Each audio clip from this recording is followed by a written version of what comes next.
Hello friends, welcome to ఎస్ఎస్జిడి YouTube channel.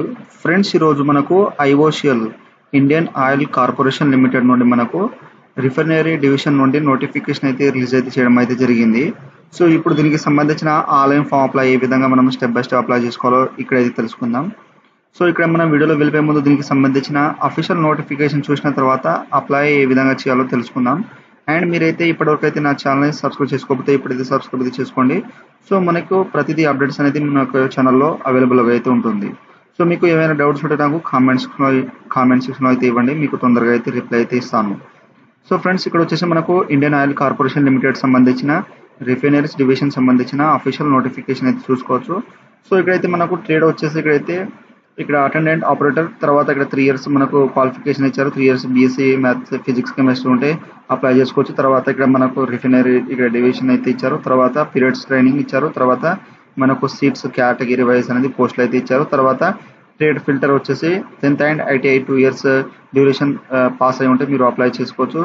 తర్వాత ఇక్కడైతే మనకు బాయిలర్ సంబంధించిన ఇచ్చారు. తర్వాత టెక్నీషియన్ ఇక్కడ అప్రెంటిస్షిప్ సంబంధించిన కెమికల్లో వాళ్ళకు ఇచ్చారు.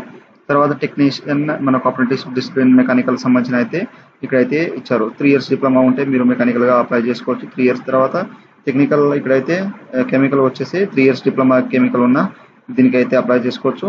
సో ఈ విధంగా మీరు 10th అండ్ డిప్లొమా ఇక్కడ మీకు సంబంధించిన డిప్లొమా కానీ అండ్ మీకు సంబంధించిన ఇంజనీరింగ్ సంబంధించిన సర్వీస్ సంబంధించిన మీరు అప్లై చేసి ఉంటే ఇక్కడైతే అప్లై చేసుకోవచ్చు. 3 years మీరు బీఎస్సీ చేసినా అప్లై చేసుకోండి. And 10th and ITI pass ఉంటే దీనికి అప్లై చేసుకోండి. తర్వాత 3 years BSc mathematics, chemistry, industry సంబంధించిన ఉంటే దానికి అప్లై చేసుకోండి. తర్వాత డిప్లొమా ఉంటే డిప్లొమా మీద అయితే అప్లై చేసుకోండి. మీకు సంబంధించినది ఇక్కడ ట్రేడ్ చూసి అండ్ పోస్ట్ వేకెన్సీస్ మీ యొక్క కేటగిరీ వైస్ అన్ని చూసుకొని అప్లై అయితే చేసుకోండి. అండ్ ఇక్కడైతే మనకు నెక్స్ట్ అయితే ఫుల్ డీటెయిల్స్ అయితే దీంట్లో అయితే మెన్షన్ చేశారు. సో మీరు నోటిఫికేషన్ అయితే జాగ్రత్తగా చూసుకొని అప్లై అయితే చేసుకోండి. సో మీకు ఏమైనా డౌట్స్ ఉంటే నాకు కామెంట్ సెక్షన్లో కామెంట్ ఇవ్వండి, మీకైతే నేను తొందరగా అయితే రిప్లై అయితే ఇస్తాను అనమాట. సో జాగ్రత్తగా అనేది మనకు ఇక్కడైతే మనకు స్టార్టింగ్ డేట్ వచ్చేసి ఇక్కడ 3rd May నుండి ఇక్కడైతే లాస్ట్ డేట్ వచ్చేసి ఇక్కడ June 2nd వరకు అయితే లాస్ట్ డేట్ అయితే ఇచ్చారనమాట. ఇక్కడైతే చూసుకోండి. సో ఇక్కడ మనకు దీనికి సంబంధించిన అనేది ఇక్కడ హెల్ప్ లైన్ నెంబర్ అయితే ఇచ్చారు, ఇక్కడ చూసుకోండి. సో ఇప్పుడైతే మనం ఇండియన్ ఆయిల్ కార్పొరేషన్ సంబంధించిన ఆన్లైన్ ఫామ్ అప్లై ఏ విధంగా చేయాలో ఇక్కడైతే తెలుసుకుందాం. సో ఫ్రెండ్స్, ఇది వచ్చేసి మనకు ఇండియన్ ఆయిల్ కార్పొరేషన్ సంబంధించిన అఫీషియల్ రిక్రూట్మెంట్ ఆన్లైన్ పోర్టల్ అనమాట. ఈ యొక్క వెబ్సైట్ లింక్ అనేది మీకు డిస్క్రిప్షన్లో అయితే ఇచ్చేస్తాను. సో మీరు ఈ విధంగా వచ్చేసిన తర్వాత ఇక్కడైతే మనకు SC ST ఫార్మేట్ అయితే ఉన్నాయి, OBC వాళ్ళకి సంబంధించిన ఫార్మేట్, క్యాస్ట్ సర్టిఫికేట్ ఫార్మేట్ అయితే ఉన్నాయన్నమాట. సో మీకు ఒకవేళ మీ యొక్క క్యాస్ట్ లేకపోతే ఇక్కడ నుండి డౌన్లోడ్ చేసుకోండి. మీ యొక్క సంబంధించిన తహసీల్దార్ కానీ అక్కడ నుండి అయితే మీరు సిగ్నేచర్ అయి చేయించుకొని మీరు డైరెక్ట్గా అయితే అప్లోడ్ చేసుకోవచ్చు. ఒకవేళ లేకపోతే ఒకవేళ కొత్తది కావాలంటే ఇక్కడ నుండి ఫార్మాట్ అయితే చేసుకోవచ్చు, పాతది ఉన్నా మీరు అప్లై అయితే అప్లోడ్ అయితే చేసుకోవచ్చు. సో ఇప్పుడైతే మనం అప్లై చేసుకోవాలి కాబట్టి ఇక్కడ అప్లై అయిన ఆప్షన్ మీద అయితే క్లిక్ అయితే చేసేయండి. చేసిన వెంటనే మనకు ఈ విధంగా అయితే ఇన్స్ట్రక్షన్ అయితే వస్తాయి అనమాట. సో ఇక్కడైతే మీరు చూసుకున్న తర్వాత ఇక్కడైతే మనకు నెక్స్ట్ ఆప్షన్ ఉంది కదా, దీని మీద అయితే క్లిక్ చేసేయండి. చేసిన వెంటనే మనకు ఇక్కడైతే అప్లికేషన్ ఫామ్ అయితే ఓపెన్ అయితే అవుతుంది. సో మీరు ఇక్కడ నుండి అయితే జాగ్రత్తగా స్టెప్ బై స్టెప్ అనేది అప్లై అయితే చేయాలి. ఫ్రెండ్స్, ఇది వచ్చేసి మనకు పర్సనల్ డీటెయిల్స్ వచ్చేసి ఇక్కడ పోస్ట్ అప్లై. సో మీరు ఏ పోస్ట్కి అయితే అప్లై అయితే చేద్దాం అనుకుంటారో మీ యొక్క పోస్ట్ అయితే సెలెక్ట్ చేసుకోండి. సో మీకు సంబంధించిన ఇందాకైతే నేను క్వాలిఫికేషన్ అయితే చెప్పాను కదా.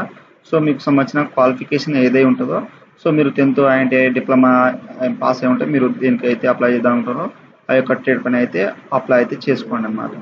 సో ఇక్కడ మీ యొక్క ట్రేడ్ అయితే సెలెక్ట్ అయితే చేసుకోండి. జాగ్రత్తగా ఇక్కడ సెక్రటరీ అసిస్టెంట్ కానీ, అకౌంటెంట్ కానీ, డేటా ఆపరేటర్, ఫ్రెషర్, అప్రెంటిస్షిప్ కానీ, సో మీకు సంబంధించినది మీరు దీనిపైన అప్లై చేద్దాం అనుకుంటారో అక్కడైతే సెలెక్ట్ అయితే చేసుకోండి. ఆ తర్వాత నెక్స్ట్ వచ్చేసి మనకు అప్లోడ్ ఇక్కడ వచ్చేసిన తర్వాత ఫస్ట్ నేమ్ మీ యొక్క SSC మార్క్స్లో ఉన్నట్టు ఇక్కడైతే జాగ్రత్తగా మెన్షన్ అయితే చేసేయండి. ఆ తర్వాత మీ యొక్క మిడిల్ నేమ్ ఉంటే మిడిల్ నేమ్, తర్వాత మీ యొక్క లాస్ట్ నేమ్ అయితే మెన్షన్ చేసేయండి. తర్వాత ఇక్కడ జెండర్, సో మేలా ఫీమేల్ అయితే చేసేయండి. తర్వాత మ్యాటర్ సింగిల్ మ్యారీడ్ అయితే చేసేయండి. మీ యొక్క డేట్ ఆఫ్ బర్త్ అనేది ఇక్కడైతే డే, మంత్, ఇయర్ అయితే సెలెక్ట్ అయితే చేసుకోండి. అండ్ నెక్స్ట్ వచ్చి మీ యొక్క ఫాదర్ నేమ్ ఇచ్చేసేయండి, ఫుల్ నేమ్ SSC మార్క్స్ మెమోలో ఉన్నట్టు. తర్వాత మీ యొక్క మదర్ నేమ్ SSC మార్క్స్ మెమోలో ఉన్నట్టు ఇచ్చేసేయండి. తర్వాత రిలీజన్ హిందూ ముస్లిమ్స్ అనేది దీంట్లో అయితే మెన్షన్ చేసేయండి. అండ్ నెక్స్ట్ వచ్చేసి ఇక్కడ క్యాస్ట్. సో ఇక్కడైతే మీకు అయితే నేను OBC నాన్ క్రిమినల్ మీద అయితే క్లిక్ అయితే చేస్తున్నాను. సో మీకు సంబంధించిన అనేది ఇక్కడైతే ఎగ్జాంపుల్ కోసం చూపెడతాను. ఒకవేళ OBC వాళ్ళకైతే మీకు సంబంధించిన స్టేట్ డొమిషన్ అయితే సెలెక్ట్ చేసుకోండి. సో ఇక్కడ మీ యొక్క సంబంధించిన స్టేట్ అయితే సెలెక్ట్ అయితే చేసుకోండి. తర్వాత ఇక్కడైతే మనం క్యాస్ట్ అయితే అడుగుతుంది. ఇక్కడ ఎస్సీ ఎస్టీ ఓబీసీ ఎవరైతే ఉంటారో వాళ్ళైతే క్యాస్ట్ సర్టిఫికేట్, సో మీరు ఎస్సీ ఎస్టీ అనేది మీరు దీంట్లో అయితే మెన్షన్ చేసేయండి. తర్వాత డేట్ ఆఫ్ ఇష్యూ, క్యాస్ట్ అనేది మీకు ఎప్పుడైతే ఇష్యూ చేయబడిందో మంత్ డే ఇయర్ అయితే దీంట్లో అయితే మెన్షన్ చేసండి. డే మంత్ ఇయర్ అయితే ఇచ్చేసండి. అండ్ క్యాస్ట్, మీ యొక్క క్యాస్ట్ అనేది ఎవరి చేత అయితే ఇష్యూ చేయబడిందో తహసీల్దారా లేదా డిప్యూటీ ఆఫీసరా వాళ్ళ యొక్క నేమ్ అయితే ఇక్కడ మెన్షన్ చేసండి. అంటే తహసీల్దార్ ఉంటే తహసీల్దార్ అయితే ఇచ్చేసేయండి. ఒకవేళ మీకు అన్రిజర్వ్ కేటగిరీ జనరల్ వాళ్ళకైతే ఇక్కడ మనకు సంబంధించిన క్యాస్ట్ అయితే ఇవ్వాల్సిన అవసరం అయితే లేదు. సో ఇక్కడ ఎస్సీ ఎస్టీ ఓబీసీ ఎవరైతే ఉన్నారో వాళ్ళైతే ఇక్కడైతే కంపల్సరీ అయితే ఇచ్చేసేయండి అనమాట మీకు సంబంధించినది. సో ఇక్కడ క్యాస్ట్ సంబంధించిన సర్టిఫికేట్ అయితే ఇచ్చేసేయండి. సో అండ్ నెక్స్ట్ వచ్చేసి ఇక్కడైతే మీరు పిహెచ్ క్యాండిడేట్ ఉంటే ఎస్సీ అయితే చేస్తే మీకు సంబంధించిన డిజబిలిటీ అయితే సెలెక్ట్ చేసుకోండి. అండ్ నెక్స్ట్ వచ్చేసి మీకు సంబంధించిన ఇక్కడైతే ఎక్సర్విస్మెన్ డీటెయిల్స్ అనేది మనకు ఆటోమేటిక్గా అనేది ఉంటే ఇక్కడైతే ఇచ్చేసింది, లేకపోతే అవసరం అయితే లేదు. తర్వాత ఇక్కడైతే మెడికల్ ఎగ్జామినేషన్ సంబంధించిన లొకేషన్ రిఫరెన్స్ కానీ పిఎస్యూ కానీ ఏది ఉంటే ఏజెంట్ లేకపోతే నో అయితే చేసేసేయండి అనమాట. తర్వాత ఇక్కడైతే మనకు మెడికల్ ఫిట్నెస్ గైడ్లైన్స్ ఫిట్నెస్ సంబంధించింది అనమాట. సో ఇది వచ్చేసి మనకు అంటే డిస్క్లోజ్ సంబంధించింది. సో ఇదైతే నో అయితే చేసేయండి. ఆ తర్వాత నెక్స్ట్ వచ్చేసి ఇక్కడైతే అరెస్ట్ కానీ ఏదైనా ఉంటే ఇక్కడైతే ఎస్ చేయండి, లేకపోతే నో అయితే చేసేయండి. సో ఈ విధంగా అయితే అన్ఫిట్ సంబంధించిన అనేది నో అయితే చేసేయండి. అండ్ నెక్స్ట్ వచ్చేసి ఇక్కడైతే మనం అడ్రస్ డీటెయిల్స్ అయితే ఇవ్వాలి, కరెస్పాండెన్స్ అనమాట. సో మీ యొక్క సంబంధించిన అడ్రస్ లైన్ 1 ఇచ్చేసేయండి. తర్వాత మీ యొక్క సిటీ నేమ్, తర్వాత ఇక్కడైతే మొబైల్ నెంబర్ ఇచ్చేసేయండి. తర్వాత మీ యొక్క ప్రైమరీ మొబైల్ నెంబర్ ఇచ్చేసేయండి. తర్వాత అడ్రస్ లైన్ 2లో వచ్చేసి సెకండ్ అడ్రస్ అనేది వేరే ఉంటే వేరే అయితే ఇచ్చేసేయండి, సేమ్ ఉంటే సేమ్ అడ్రస్ అనేది దీంట్లో అయితే ఇచ్చేసేయండి. సో ఆ తర్వాత ఇక్కడైతే మీకు సంబంధించిన అడ్రస్ లైన్ అంటే పూర్తిగా అనేది ఇచ్చేసేయండి, సేమ్ కాదనమాట. సో మీరు ఓన్లీ ఇక్కడ మీకు సంబంధించిన ఒకటే అడ్రస్ అయితే అడిగారు. మీకు అడ్రస్ లైన్ 1, అడ్రస్ లైన్ 2, తర్వాత అడ్రస్ లైన్ 3 ఇచ్చేసేయండి. సిటీ నేమ్, పిన్ కోడ్, తర్వాత మీ యొక్క స్టేట్ ఏదైతే ఉంటుందో ఆ యొక్క స్టేట్ అయితే సెలెక్ట్ అయితే చేసుకోండి. తర్వాత మీ యొక్క 10 మొబైల్ నెంబర్, తర్వాత స్పెషల్ ఇక్కడ ల్యాండ్ లైన్ నెంబర్ ఉంటే ఇచ్చేసేయండి. తర్వాత నియరెస్ట్ రిజిస్ట్రేషన్ ఊరి పేరు అయితే ఇచ్చేసేయండి. తర్వాత ఈమెయిల్ ఐడి ప్రైమరీ ఇచ్చేసేయండి. మీ యొక్క ఈమెయిల్ ఐడి ఆప్షనల్ ఉంటే ఆప్షనల్ అయితే ఇచ్చేసేయండి. ఆ తర్వాత ఇక్కడ వచ్చేసి మనకు ఫోటో అయితే అప్లోడ్ చేయాలి. ఫోటో సిగ్నేచర్, ఫోటో వచ్చేసి ఇక్కడ మనకు హైట్ అనేది 40 పిక్సెల్ అయితే ఇచ్చారు, 150 అనేది తర్వాత 4 KB అయితే ఉండాలి. ఫోటో అప్లోడ్ చేసేసండి. తర్వాత ఇక్కడ మనకు సిగ్నేచర్ అయితే మనకు 10 KB వరకు అయితే ఉండాలి. ఇక్కడ మనకు ఫోటో వచ్చేసి ఇక్కడ సిగ్నేచర్ వచ్చేస్తుంది, ఇక్కడైతే ఫోటో అయితే వచ్చేస్తుంది అనమాట. సో ఇది వచ్చేసి మనకు సిగ్నేచర్ అనమాట, ఇక్కడ వచ్చేసి మనకు ఫోటో. సో ఈ విధంగా అయితే అప్లోడ్ చేసిన తర్వాత మనకు షో అనేది చేసిన తర్వాత నెక్స్ట్ ఆప్షన్ మీద అయితే క్లిక్ అయితే చేసేయండి ఫ్రెండ్స్. ఆ తర్వాత ఇక్కడ వచ్చేసి క్వాలిఫికేషన్ డీటెయిల్స్ అయితే ఇవ్వాలి. సో ఇక్కడైతే ఆర్ యూ రిజిస్టర్డ్ విత్ ఇక్కడ బోట్ ఇక్కడ RDAT ఇక్కడ NSDC అన్నమాట. సో ఇక్కడైతే ఎస్ అయితే చేయాలి. సో మీకైతే ఇక్కడైతే నేమ్ ఆఫ్ ఇక్కడ body who register with, so మీరు బోర్డ్ అప్రెంటిషిప్ ట్రైనింగా లేదా మీరు ఇక్కడ బోర్డ్ ప్రాక్టికల్ ట్రైనింగా లేదా రీజనల్ ఇక్కడైతే అప్రెంటిషిప్ ఇండియాకి సంబంధించిన స్కిల్ డెవలప్మెంట్ ఉంటాయి కదా వెబ్సైట్. సో దీంట్లో అయితే మీరు ఏ వెబ్సైట్లో అయితే రిజిస్ట్రేషన్ చేసుకున్నారో అక్కడైతే సెలెక్ట్ చేసుకోండి. ఇదైతే మీకు ఏ విధంగా అయితే ఇక్కడ నేను చూపెడతాను. సో మీకు సపోజ్ నేనైతే ఇక్కడ ఫిల్టర్ అయితే అప్లై చేస్తున్నాను. సో నేనైతే ఇక్కడైతే పోస్ట్ కోడ్ వచ్చేసి ఇక్కడైతే 102.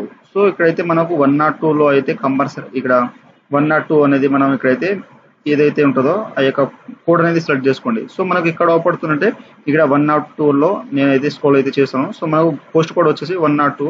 సో నేను 102 పైన అయితే అప్లై అయితే చేస్తున్నాను. సో ఇక్కడైతే చూసుకోవచ్చు అన్నమాట. సో ఇక్కడ 101, 102, 3 ఇక్కడ 8, 9 ఈ విధంగా ఉన్నాయి కదా. సో ఈ యొక్క పోస్ట్ కోడ్ అయితే మీరు అప్లై చేస్తున్నారో సో మనకు అప్రెంటిస్షిప్ ఇక్కడ గౌటిన్ ఇక్కడ ఈ యొక్క వెబ్సైట్ ఉంటాయి కదా. సో దీంట్లో అయితే మీరు రిజిస్ట్రేషన్ అయితే కంపల్సరీ అయితే చేసి ఉండాలన్నమాట ఈ యొక్క వెబ్సైట్లో. సో ఒకవేళ లేకపోతే మీరు నేను మీ యొక్క వీడియో అనేది డిస్క్రిప్షన్లో అయితే చేస్తున్నాను, అక్కడ అయితే చూసుకొని మీరు రిజిస్ట్రేషన్ అయితే చూసుకోండి. అదేవిధంగా మీకు అయితే వేరే అయితే వచ్చేసి ఇక్కడ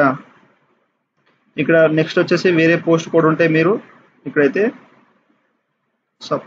మనకు ఎన్ని కోడ్ అయితే ఇచ్చారో అన్ని కోడ్ అయితే ఇక్కడైతే మీరు అప్లై చేస్తే ఒకవేళ ఆ యొక్క వెబ్సైట్లో వెళ్ళి ఇక్కడ మనకు ఇక్కడ 101, 2, 3, 8, 9, 10, 11 ఈ విధంగా అయితే ఇచ్చారు కదా. సో ఎవరైతే పోస్ట్ కోడ్ ఉన్న వారు అయితే ఈ అప్రెంటిస్షిప్ ఇండియాలో వెళ్ళి కంపల్సరీ అయితే మనం రిజిస్ట్రేషన్ అయితే చేసి ఉండాలి. తర్వాత 104, 5, 6, 7 వరకు అయితే ఎవరైతే ఉన్నారో నాట్స్ ఎడ్యుకేషన్ గౌటిన్ సంబంధించిన వెబ్సైట్లో వెళ్ళి మీరు అక్కడ నుండి అయితే ఇక్కడ రిజిస్ట్రేషన్ అయితే కంపల్సరీ చేసి ఉండాలి దీంట్లో. సో చేసి ఉంటే మీకు ఇక్కడైతే డైరెక్ట్గా అనేది మీకు అటాచ్ అయితే అవుతుందన్నమాట. ఈ విధంగా అయితే మీకు సంబంధించిన పోస్ట్ కోడ్ అయితే ఇక్కడైతే మీరు ఏ యొక్క వెబ్సైట్లో ఇక్కడ రిజిస్ట్రేషన్ చేసుకున్నారో అదైతే ఇచ్చేసేయండి. తర్వాత ఇక్కడ సెలెక్ట్ క్వాలిఫికేషన్ మనకు ఆటోమేటిక్గా అయితే అడుగుతుంది, మన యొక్క క్వాలిఫికేషన్ అనమాట. పోస్ట్ అయితే సెలెక్ట్ చేసుకున్నాం కాబట్టి ఫస్ట్లో క్వాలిఫికేషన్ అయితే అడుగుతుంది. తర్వాత ఎక్కడైతే ఫుల్ రెగ్యులర్ అనేది కోర్స్ అనేది ఇది చేసేయండి. తర్వాత నెక్స్ట్ వచ్చేసి ఇక్కడైతే వెదర్ పాస్వర్డ్ అనేది ఇక్కడైతే ఎస్ అయితే చేయండి. సో ఇక్కడైతే మీకు సంబంధించినది ఇక్కడైతే ఎస్ అయితే చేయండి. తర్వాత మీ యొక్క స్కూల్ నేమ్ లేదా ఇన్స్టిట్యూట్ నేమ్ అయితే ఇచ్చేసేయండి. సో నెక్స్ట్ వచ్చేసి ఇక్కడైతే మీకు సంబంధించిన బోర్డ్ నేమ్ అయితే ఇచ్చేసేయండి. అండ్ నెక్స్ట్ వచ్చేసి మీ యొక్క మంత్ ఇయర్ పాసింగ్ అయితే ఎప్పుడైతే అయ్యారో ఆ యొక్క మంత్ ఇయర్ పాసింగ్ ఇచ్చేసేయండి. తర్వాత ఇక్కడ నెక్స్ట్ వచ్చేసి ఇక్కడైతే అంటే ఇది వచ్చేసి మనకు ఇక్కడైతే ఎవరైతే ఇక్కడ ఇయర్ మంత్ పాసింగ్ అనేది 30 మే వరకు ఉంటే ఇక్కడైతే సెలెక్ట్ అయితే చేసుకోండి. తర్వాత డ్యూరేషన్ ఇయర్ అనేది దీంట్లో అయితే ఇచ్చేసేయండి అనమాట. తర్వాత ఇక్కడైతే పబ్లిష్ రిజల్ట్ అయితే ఎప్పుడైతే వచ్చాయో ఇక్కడ డే మంత్ ఇయర్ అయితే ఇచ్చేసేయండి. సో ఇది వచ్చేసి మనకు 2 years అయితే ఐటీఐ కోర్స్ అయితే అదైతే ఇవ్వాలి ఓన్లీ. సో మీరు 10th కాకుండా ఐటీఐ సంబంధించినవి ఉంటాయి కదా, సో అదైతే ఇచ్చేసేయండి దీంట్లో. సో జాగ్రత్తగా అనేది మీరు అడ్మిషన్ ఎప్పుడు అయ్యారో ఆ యొక్క మంత్ ఇయర్ ఇచ్చేసేయండి. And passing year month year ఎప్పుడైతే పాస్ అవుట్ అయ్యారో అది ఇచ్చేసేయండి. తర్వాత డిక్లరేషన్ పబ్లిష్ రిజల్ట్ అయితే ఎప్పుడు అయ్యారో ఆ యొక్క మంత్ ఇయర్ ఇక్కడ ఇయర్ అయితే ఇచ్చేసేయండి. తర్వాత డ్యూరేషన్ ఎన్ని ఇయర్స్ ఎన్ని మంత్స్ అయితే మీరు డ్యూరేషన్ అయితే ఇచ్చారో ఇదైతే మెన్షన్ చేసేయండి. తర్వాత ఇక్కడ నెక్స్ట్ వచ్చేసి ఇక్కడ మనకు ప్యాటర్న్ వచ్చేసి మనకు ఇయర్లీ వైజ్ అనేది సెమిస్టర్ వైజ్ అనేది సెలెక్ట్ చేసుకోండి. ఆ తర్వాత నెక్స్ట్ వచ్చేసి ఇక్కడైతే ఫస్ట్ సెమిస్టర్ మీకు సంబంధించిన సెమిస్టర్స్ అయితే ఉంటాయి. మీకు ఫస్ట్ సెమిస్టర్లో ఎన్ని ఉంటాయి, అన్ని అప్ 10 మార్క్స్ మీకు ఎన్ని వచ్చినాయో అన్ని అప్ 10 మార్క్స్ అనేది దీంట్లో అయితే మెన్షన్ చేసేయండి. టోటల్ మార్క్స్ అనేది దీంట్లో అయితే మెన్షన్ చేసిన తర్వాత యాడ్ కార్డ్ మీద క్లిక్ చేస్తే మనకు యాడ్ అయితే అయిపోతుంది అనమాట ఫ్రెండ్స్. ఆ తర్వాత ఇక్కడ సెమిస్టర్ వైజ్ అనేది వచ్చేసింది. సెమిస్టర్ 2లో మీకు అప్ 10 మార్క్స్ ఎన్ని వచ్చినాయో టోటల్ మార్క్స్ ఇచ్చేసింది. యాడ్ కార్డ్ మీద క్లిక్ చేసింది, ఇక్కడ యాడ్ అయితే అవుతుంది. తర్వాత థర్డ్ సెమిస్టర్ 4th సెమిస్టర్ ఈ విధంగా ఉంటాయి. ఇక్కడైతే ఈ విధంగా అయితే దీంట్లో అయితే మెన్షన్ చేసేసి యాడ్ అయితే చేసుకోండి అనమాట. సో అండ్ నెక్స్ట్ వచ్చేసి ఇక్కడైతే మీకు సంబంధించిన అనేది ఇక్కడైతే do you process higher qualification bachelor degree engineering సంబంధించిన ఏదైనా ఉంటే ఇక్కడైతే ఎస్ అయితే చేయండి. లేకపోతే పర్సింగ్ ఉంటే పర్సింగ్ ఇచ్చేసేయండి. ఒకవేళ మీరు యొక్క హైయర్ క్వాలిఫికేషన్ ఏదైనా లేకపోతే ఇక్కడ సింపుల్గా అయితే నో అయితే చేసేయండి అనమాట. సో ఈ విధంగా మీరు చేసేసిన తర్వాత ఇక్కడైతే మనకు నెక్స్ట్ వచ్చేసి ఇక్కడైతే మనకు నెక్స్ట్ ఆప్షన్ కదా, దీన్ని అయితే క్లిక్ అయితే చేసేయండి. చేసిన తర్వాత ఇక్కడైతే సో ఇక్కడ మనం ఇక్కడ రిజిస్ట్రేషన్ నెంబర్ అయితే ఇవ్వాలి. సో ఈ యొక్క మీరు ఎక్కడైతే అంటే మీరు ఏ వెబ్సైట్లో అయితే రిజిస్ట్రేషన్ చేసుకున్నారో ఆ యొక్క రిజిస్ట్రేషన్ నెంబర్ అయితే ఉంటుంది. మీరు ఆ యొక్క రిజిస్ట్రేషన్ నెంబర్ అనేది ఇక్కడైతే మీరు ఈ గ్యాప్లో అయితే ఇవ్వాలన్నమాట. సో మీరు జాగ్రత్తగా అనేది ఇక్కడ మనకు రిజిస్ట్రేషన్ అనే ఆప్షన్ ఉంది కదా, ఇక్కడైతే మీ యొక్క రిజిస్ట్రేషన్ నెంబర్ అనేది మీరు ఏ వెబ్సైట్లో అయితే క్రియేట్ చేసుకున్నారో మీ యొక్క అకౌంట్ అనేది ఆ యొక్క రిజిస్ట్రేషన్ నెంబర్ అయితే దీంట్లో అయితే మెన్షన్ అయితే చేసేయండి. సో జాగ్రత్తగా మీకు సంబంధించిన రిజిస్ట్రేషన్ నెంబర్ అయితే మిస్టేక్ లేకుండా అయితే ఇచ్చేసేయండి. ఇచ్చేసిన తర్వాత నెక్స్ట్ ఆప్షన్ మీద అయితే క్లిక్ చేసేస్తే మనకు క్వాలిఫికేషన్ అయితే సేవ్ అనేది అయిపోతుంది ఫ్రెండ్స్. ఆ తర్వాత ఇక్కడ ఎక్స్పీరియన్స్ అయితే వస్తుంది అనమాట. ఇక్కడైతే మనకు ఎటువంటి ఎక్స్పీరియన్స్ అయితే ఇక్కడ ఉండద్దు అనమాట. సో ఫ్రెషర్ క్యాండిడేట్ అయితే అప్లోడ్ చేసుకోవాలి. ఇక్కడ మీరు బ్లాంక్ అయితే వదిలేయాలి. దీన్ని అయితే ఎటువంటి మీరు ఫిల్అప్ చేయాల్సిన అవసరం అయితే. తర్వాత ఇక్కడైతే అప్రెంటిస్షిప్ ఇక్కడ ఎర్లియర్ ఇక్కడైతే ఇదైతే నో అయితే చేసేయండి. ఎందుకంటే మనకు ఇది అయితే ఉండద్దు అనమాట. సో ఇక్కడ అప్రెంటిస్షిప్ అనేది మనకు ఫ్రెషర్ క్యాండిడేట్ అయితే కావాలి కాబట్టి ఇక్కడ నో అయితే చేసేస్తే మీకు ఎలిజిబుల్ అయితే ఉంటారు. లేకపోతే ఎస్ చేస్తే మీరు ఎలిజిబుల్ అయితే కారు అనమాట. సో ఈ విధంగా ఎక్స్పీరియన్స్ అయితే ఉండదు. అండ్ ఇక్కడైతే మనకు నో యాక్ట్ అనేది అప్రెంటిస్షిప్ యాక్ట్ అనేది నో అయితే చేసేసి నెక్స్ట్ ఆప్షన్ అయితే క్లిక్ చేసేయండి. చేసిన వెంటనే మనకు నెక్స్ట్ ఇక్కడైతే మనకు ఫీజు పేమెంట్ అయితే ఇక్కడ ఈ విధంగా అయితే తీసుకొస్తుంది. సో ఇక్కడ తీసుకొచ్చిన తర్వాత ఇక్కడైతే మనకు సంబంధించినది ఇక్కడ ఫీజు అనేది చూపెడుతుంది. సో ఇక్కడైతే నెక్స్ట్ ఆప్షన్ అయితే క్లిక్ అయితే చేసేయండి. చేసిన వెంటనే మనకు నెక్స్ట్ అనేది సబ్మిషన్ అయితే వస్తుంది. సో ఇక్కడైతే మీరు జాగ్రత్తగా అనేది చూసుకోండి. ప్రివ్యూ అప్లికేషన్ బిఫోర్ సబ్మిషన్ అయితే ప్రివ్యూ మీద క్లిక్ చేస్తే మీకు సంబంధించిన అప్లికేషన్ ఫామ్ అయితే ప్రివ్యూ అయితే వస్తుంది అనమాట. ఇక్కడ నుండి అయితే మీరు జాగ్రత్తగా అనేది చూసుకోండి. సో మీకు సంబంధించిన అప్లికేషన్ ఇక్కడైతే కరెక్ట్ ఉన్నాయో మిస్టేక్ ఉన్నాయో అన్ని 1-2 సార్లు అయితే చూసుకోండి. తర్వాత మనకు ఎడిట్ ఆప్షన్ మాత్రం ఉండదు అన్నమాట. సో మీరు జాగ్రత్తగా అనేది చూసుకొని ఇక్కడ సబ్మిట్ అయితే చేసేయండి. సో ఇక్కడ అన్ని కరెక్ట్గా అనిపిస్తే ఇక్కడైతే అగ్రీ చేసేసి ఇక్కడైతే వ్యాలిడేట్ నౌ మీద అయితే క్లిక్ అయితే చేసేయండి ఫ్రెండ్స్. ఆ తర్వాత ఇక్కడ వచ్చేసి మనకు అప్లికేషన్ వ్యాలిడేట్ సక్సెస్ఫుల్ అయితే అయిపోయింది. ఇక్కడైతే now you can submit or go back edit details. So ఇక్కడైతే మీకు అన్ని కరెక్ట్గా అనిపిస్తే ఇక్కడైతే సబ్మిట్ అయితే చేసేయండి. ఒకవేళ ఏమైనా మిస్టేక్ అనిపించేది మీరు బ్యాక్ వెళ్ళిపోయి ఇప్పుడైతే ఎడిట్ అయితే చేసుకోవచ్చు. తర్వాత మనకు అసలు అయితే ఎడిట్ ఆప్షన్ మాత్రం ఇవ్వరనమాట. సో అన్ని కరెక్ట్గా ఉండేటట్టు చూసుకొని ఇక్కడ మనకు సబ్మిట్ అనే ఆప్షన్ కదా, దీని మీద క్లిక్ చేసేయండి. చేసిన వెంటనే మనకు ఇక్కడైతే యువర్ అప్లికేషన్ ఇక్కడైతే ఆన్లైన్ అప్లికేషన్ సబ్మిటెడ్, ఇక్కడ నోట్ యువర్ అప్లికేషన్ నెంబర్ వచ్చేస్తుంది. అండ్ మిగతా ఫ్యూచర్ రిఫరెన్స్ సంబంధించిన మనకు ఈమెయిల్ ఐడికి అనేది వాళ్ళు సెండ్ చేయడం అయితే జరుగుతుంది. సో అండ్ ఇక్కడైతే మీకు సంబంధించిన అప్లికేషన్ ఫామ్ అయితే మీరు డౌన్లోడ్ అయితే చేసుకోండి. సో అండ్ మీ యొక్క ఈమెయిల్ ఐడికి అనేది వాళ్ళు ఒక సంబంధించినది మనకు ఇదైతే పంపడం అయితే జరుగుతుంది అప్లికేషన్ ఫామ్ అనేది. సో అక్కడ నుండి అయితే మీరు మీకు సంబంధించిన అప్లికేషన్ ఫామ్ అయితే డౌన్లోడ్ అయితే చేసుకోండి. సో అండ్ నెక్స్ట్ వచ్చేసి మీకు సంబంధించిన ఏదైనా ఇక్కడైతే కాల్ లెటర్స్ కానీ మీకు సంబంధించిన ఏదైనా ఉంటే ఇక్కడ నుండి అయితే మీరు డౌన్లోడ్ అయితే చేసుకోవచ్చు అన్నమాట. సో మీరైతే మీ యొక్క ఈమెయిల్ ఐడికి అనేది వెళ్ళి అయితే చెక్ చేసుకోవచ్చు. అక్కడ నుండి వాళ్ళు డైరెక్ట్గా అనేది అప్లికేషన్ అయితే సెండ్ చేయడం అనేది జరుగుతుంది. లేదా మీరు ఇక్కడ నుండి అయితే మీకు సంబంధించిన అప్లికేషన్ అనేది వచ్చిన అప్లికేషన్ నెంబర్ తర్వాత మీ యొక్క రిజిస్ట్రేషన్ మొబైల్ నెంబర్కి ఓటీపీ మీద క్లిక్ చేస్తే ఓటీపీ వస్తుంది. మీ యొక్క డేట్ ఆఫ్ బర్త్ ఎంటర్ చేసేసండి. ఈ క్యాప్చర్ అనేది ఎంటర్ చేసేసి వ్యూ అప్లికేషన్ మీద క్లిక్ చేస్తే మనకు మన యొక్క అప్లికేషన్ అయితే వచ్చేస్తుంది అనమాట. సో అప్పుడైతే మీరు ప్రింట్ అయితే తీసుకోండి ఫ్యూచర్ రిఫరెన్స్ యూజ్ కోసం. సో ఈ విధంగా అయితే మనకు ఇండియన్ ఆయిల్ కార్పొరేషన్ లిమిటెడ్ సంబంధించిన రిఫైనరీ ఆన్లైన్ ఫామ్ అప్లై అయితే ఈ విధంగా అయితే చేయండి. సో మీరు అప్లై చేసేటప్పుడు మీకు ఏమైనా డౌట్స్ ఉంటే నాకు కామెంట్ ఇవ్వండి. మీకైతే నేను తొందరగా అయితే రిప్లై అయితే ఇస్తాను. సో ఫ్రెండ్స్, నా వీడియో మీకు నచ్చినట్లయితే షేర్, లైక్, సబ్స్క్రైబ్ చేసి బెల్ ఐకాన్ని ఆన్ చేసుకోండి. మరిన్ని వీడియోల కోసం నా ఛానల్ని సబ్స్క్రైబ్ చేసుకోండి. Thank you for watching.